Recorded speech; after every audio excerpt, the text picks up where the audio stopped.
We have an I-Team consumer alert. In the last 15 minutes, we showed you how much grocery prices are up across the country. Now we're digging into things here in Ohio. So far in 2024, prices in the Buckeye State are up an average of 4.5%. That's actually lower than 40 other states. News Center 7 consumer investigative reporter Xavier Hershevitz went to find out why this is happening and what we can do about it.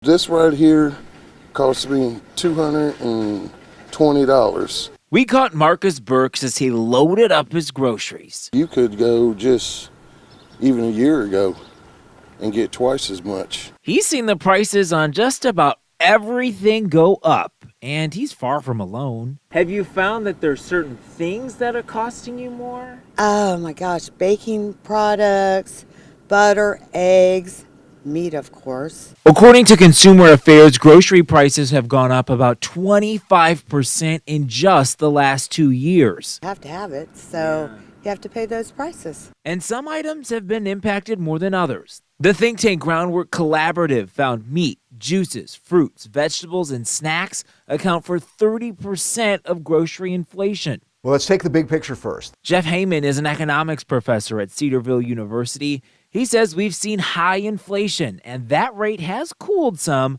but it's still impacting your wallet. The analogy I use to some of my students is, before we were getting hit upside the head by a 2x4 every day. Now we're only getting hit upside the head maybe 2 days a week. I don't want to be hit on the head at all. Drought issues, bird flu, the war in Ukraine, all of those things have impacted different parts of this food supply over the last 2 years.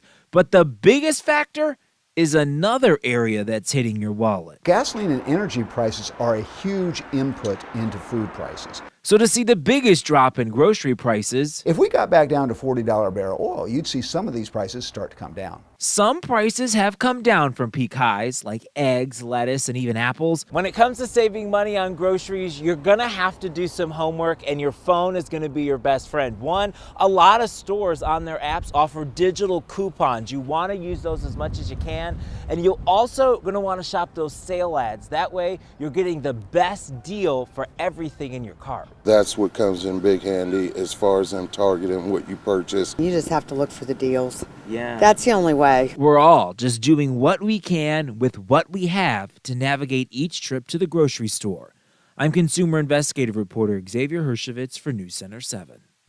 He gave a lot of advice there. I'm a coupon clipper. I don't go to the store without looking at my app and everything, but things are still so expensive. You know, I'm the same way. I share the app with my wife, and if she hasn't clicked the coupon, I'm right behind her doing the same doggone thing. Because, listen, 50 cents here, 60 cents there. Before you know it, you've saved 15 or 20 bucks.